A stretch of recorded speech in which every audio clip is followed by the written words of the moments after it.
Hello, my name is Julie, and today we're going to be talking about all the books that I got at the end of 2023. I just did a haul like a month ago because I knew this was coming. I got quite a few books for Christmas, and then I ended up splurging and I got myself like 5 books just for funsies.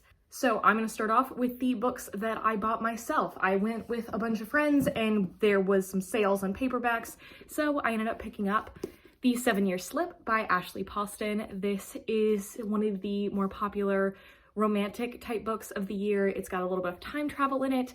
This is about a woman who inherits her aunt's apartment, and there is a time slip in that apartment where whatever was happening 7 years ago will happen here. So there is a man who lived in this apartment 7 years ago, presumably, who she keeps interacting with and potentially falling in love with. So I know that this is a little bit less focused on the romance aspect and a little bit more on her life than the pitch sounds, but this sounds exactly like the type of romantic book that I want to read. I am the world's biggest time travel fan, so I want to pick up anything with time travel in it. Then I also picked up Iris Kelly Doesn't Date. This is the third and final book in the Bright Falls series of interconnected rom-coms. I have read both of the other 2 books, Delilah Green and Astra Parker. Astra Parker was my favorite, so I decided to pick this one up, and this is about Iris, who has just gone through a bad breakup and has a one-night stand with this woman, and then decides that she has to fake date her. I just trust Ashley Herring Blake is gonna do something that I like, so happy to have this. Then I went to the Barnes & Noble hardcover sale that they do at the end of the year. Unfortunately, they reduced the discount from 50% to 33% off, which I was really mad about, but I still got some deals. I decided to get Shadows of Self, even though it's a paperback, wasn't part of the sale, whatever. This is the next book in Mistborn Era 2 that I have to read, and Mistborn is a fantasy series in which some people have the ability that when they ingest certain metals have specific powers that they can have, and this is the second series where it's hundreds of years after the first one. It's a little bit more industrial, the culture and the religions have evolved and everything, and so have the magical powers. And I had such a blast with the first book, and I'm ready to get even more invested because I know that the books get more serious from here. Then I also picked up Death Valley by Melissa Broader. This is the author of Milkfed, which was one of my favorite books of 2022. I think about that book all the time. It's very weird. It's hard for me to recommend to people. It got such a visceral response from me, and this was her 2023 release, and it's about a woman who goes into the desert as she is struggling with some grief. Her father's in the ICU and her husband's having a worsening illness, and she goes into the desert to kind of cope or not cope with that. I love the way that she wrote about processing trauma and trying to learn more about yourself and everything in her previous book, so I am very highly anticipating this one. Then 2 years ago at the same Barnes & Noble hardcover sale, I picked up the Leviathan Wakes 10th anniversary edition that has like pink sprayed edges on it and everything, and I had no idea that they were going to be continuing in the series with these editions, but I got them. I got the only copy of Abaddon's Gate, which is the 3rd book. It is a little bit damaged, but it's the only one in my area, and it's got the blue sprayed edges. And I got Caliban's War, which is the 2nd book, and it's red.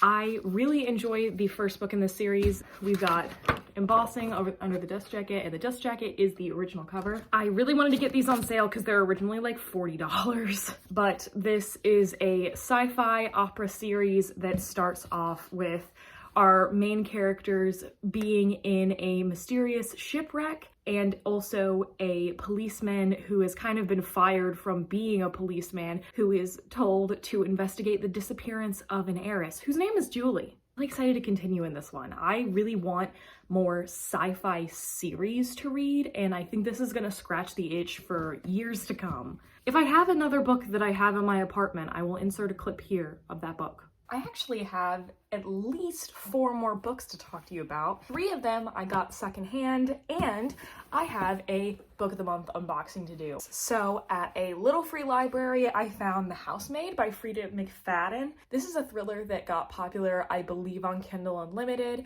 Anytime I see a book that I recognize at a free little library, pick it up.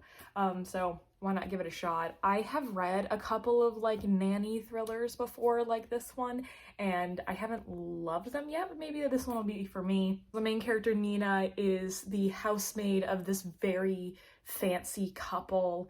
The wife is really cruel and the husband seems really sad, but something happens and she gets locked up in the house. We'll see. Then I went to like this thrift store in my town that has a bookshelf that is very well curated by a friend of a friend. And they always have like really pristine copies of actually popular books that I actually want to read. So I finally got a couple. I picked up The Alchemist by Paulo Coelho. This is such a popular modern classic that even non-readers read.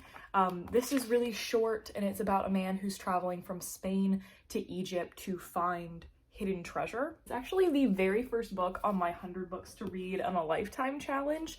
I believe I am at 49 books read out of 100, and I'd like to knock out a good amount that I own off of this list this year. And I also picked up The Shadow of What Was Lost by James Islington. I have almost picked this up from the library maybe 15 times. This is a pretty traditional fantasy setup. It says it's for fans of the Wheel of Time. And like 20 years ago, these godlike people called the Augurs were overthrown and killed. And now our main character is discovering that he has the same powers as these Augurs. We'll see if I should have picked this up from the library so many years ago. And then let's do my book of the month unboxing. This seems like the box for 2 books, but I don't remember getting 2 books. I just remember getting the one. So we'll see if I treated myself. Oh, that's why. So when you buy 12 boxes from Book of the Month, you become a best friend and you get some little trinkets and a couple of other benefits. You get a free book on your birthday and you get one of the Book of the Year nominees. I got a BFF bookmark and a Book of the Month tote bag where you can fit your book on the outside. It's really nice. I actually really wanted a tote bag. I was like, what? I was like, I didn't remember getting another book. But I did end up picking up The Kingdom of Sweets by Erica Johansson. So Erica Johansson wrote The Queen of the Tearling, which is one of my favorite series of all time. The 3rd book was less great than the others. And she's only written 1 book since that trilogy wrapped in like 2017, and it was like a continuation of that series. And I'm like, I don't want to do that. I want something new.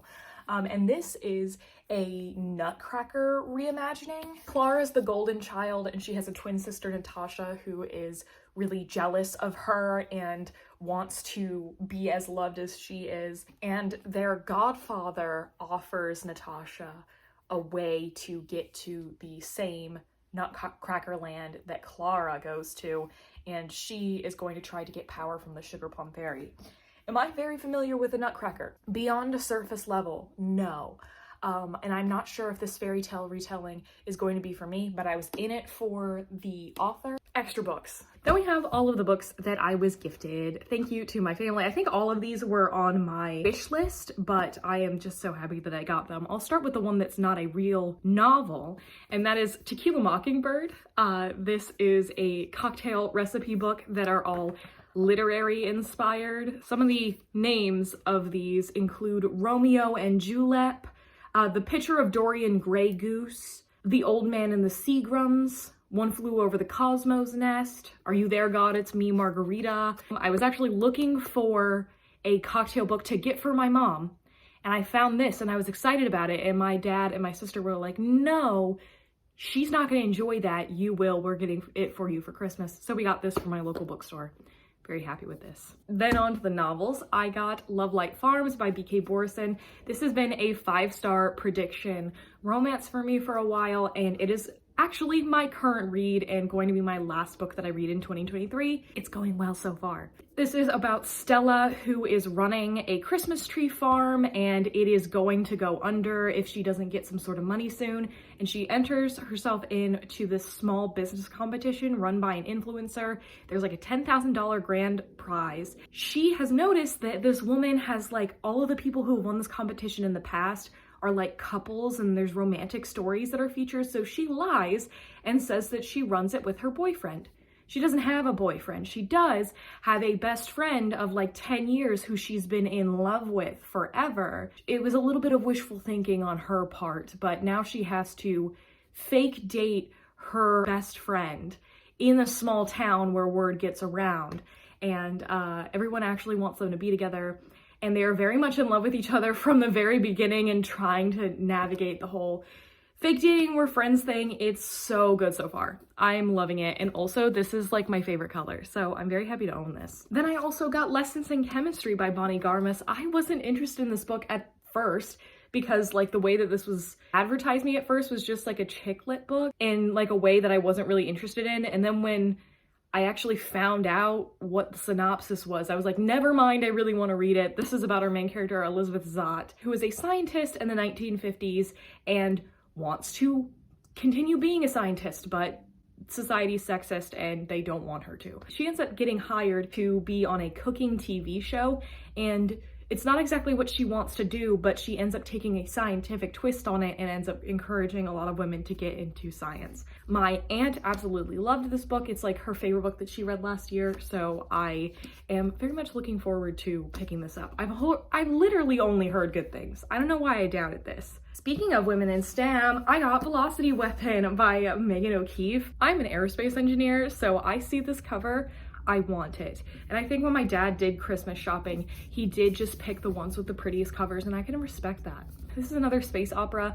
Our main character wakes up 230 years after her last memory on an enemy spaceship, and everything has gone to shit from what she can remember. What's the whole story going on? I kind of just have been told to go into this not knowing a whole lot, so I'm very excited to eventually get to this.